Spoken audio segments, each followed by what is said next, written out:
Hi, I'm Johnny. I'm a global artist ambassador for FENIX360, and I'm joined today by the graphic designer, Marjorie Mello. Hey, Marjorie, how are you? Hi, Johnny. I'm fine. And you? Oh, Merry I'm great. Christmas I Eve. know. Merry Christmas Eve. Yeah, thank you for joining me on Merry Christmas Eve, Marjorie. Listen, I wanted to share, if we can, some of the work that you have up on YouTube that shows your works. Okay, we tune into that now? Yeah, sure. Let's do it. Okay, cool. Let's tune in now to some of the artwork from Marjorie Mello.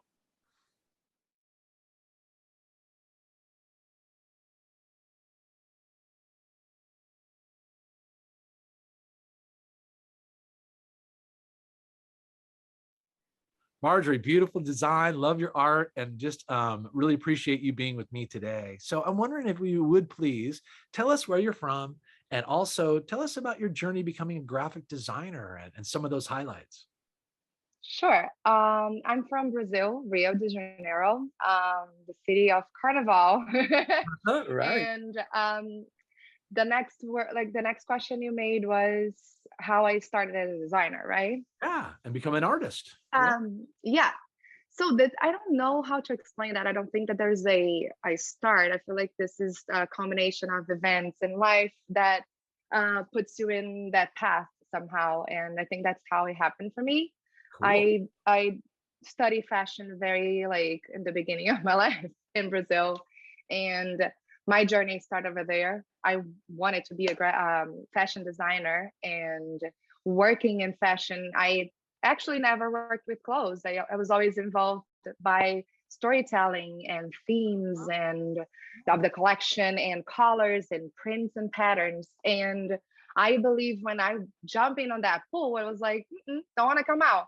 I want to stay here and I want to know more. And I want to actually jump in and do it. And I was working for so long, leading designers in this company in Brazil. Uh-huh. And I was looking at what they were doing, and I was like, I just want to sit near you and do that with you. But I Yeah. couldn't. So then I was like, you know what? That's time for me to put my hands on. I've always illustrated my whole life. This is a passion. My father was an architect, Oh, sure. which did inspire me a lot. And I was like, yeah, sure. So I came to New York City, where I am right now, Uh-huh. to study art. And jump into all of the sea of art that I think is the city. And I have a lot of inspiration here and materials and so on. And that's when I decided to work more as a graphic designer, and actually happened to me as a freelance here. I was doing freelance work to Brazil, to this brands, this fashion brands, major fashion brands there, and I love it. And I just want to do more and more. I just love hearing this story. It's really, I mean, what a journey.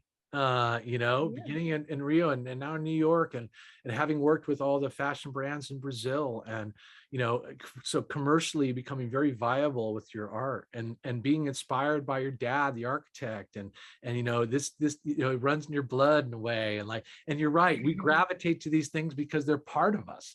It's not like all of a Yeah. sudden, I think I'll be, it's like it was welling up and out and part of our personality and who we are and how we express ourselves.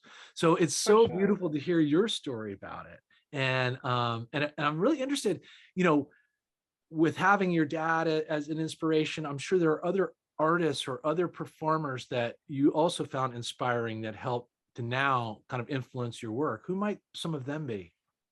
For sure. I love colors, although I am not always wearing too many colors. I feel like this is kind of confusing when you're an artist. You just gravitate towards, I don't know, black and white and gray. So whatever you're doing else is just sometimes so much that you want to just be nada. Nada, it's nothing in Portuguese. You want to do like nada, you want to be nada, so you can do all of these things in front of you. And I love colors, so I love Andy Warhol. I think like it's a great inspiration for me. I love the way he played with the colors in a fun way, in a way that people understand, because I love art and I love people understanding it. I think it's a good combination. And I think that he made that some sort of approachable to people. in his way. I also love, and if you look at the fashion, I love Yayoi Kusama Uh-huh. and all of her balls. And I think it's more of her actual balls to do all of those balls, you know? That It really, takes I them really all. like that. Like it takes the balls to do so many circles, Yeah. right? So I love her, and Rei Kawakubo too. It's another Japanese artist. Um, and who else? Oh, fashion too. I love Marnie Collars and Dries Van Noten. They are definitely great inspirations for me in terms of color. And talking about that, I feel like my great inspiration is color. I'm always like dragged when I see some beautiful light and I'm walking here in the streets of New York City and I'm like, oh, stop everything, everyone. Look at that light on that building.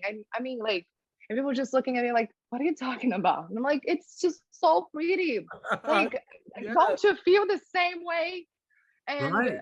I am really motivated by color in general. I think that's where I start.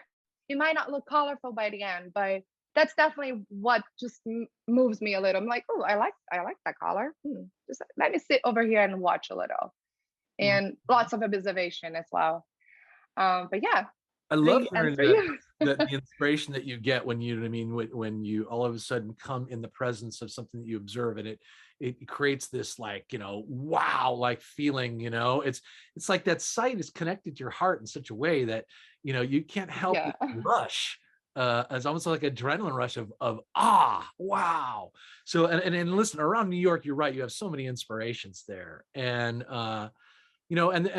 also, the natural world provides so much of a canvas, and it's constantly changing, as are we.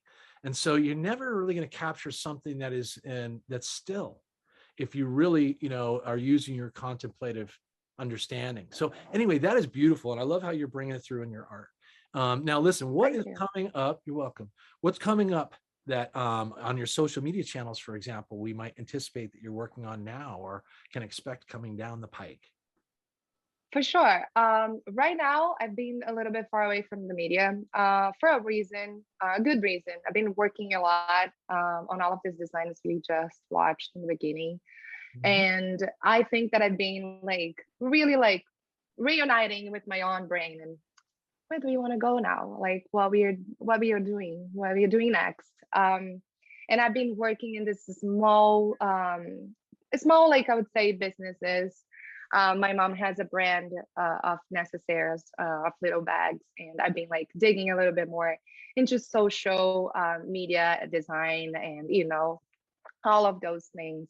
I have another friend that is a dominatrix, and she has a brand called Amarca, Uh-huh. which I've been participating with her, and we've been doing a few works in towards the kinky world, I would call. Oh. And so I've been like just literally like a little mosquito just coming here and there and there. And by the end, I definitely have to tell you that the social media comes, I don't know, it's on the bottom of my list, but it's there. I feel like at some point doing works and not sharing, it does make no sense at all. Like people don't know what you're doing.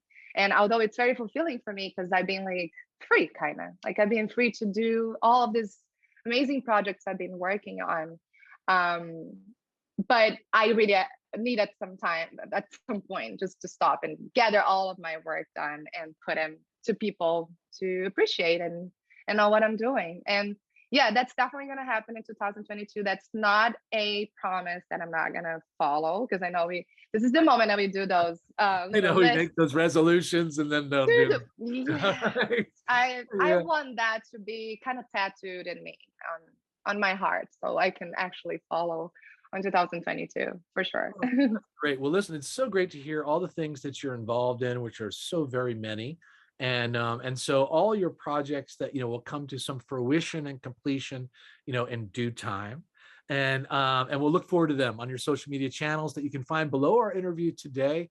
And we'll look forward to Marjolie Mello coming up on our FENIX360 platform. And Marjorie, thank you for being with me today. Thank you so much. It was very Yeah. nice talking to you. Likewise, love hearing and meeting and sharing with you. So, everyone have a great Merry Christmas, and thanks, Marjorie. Thank you.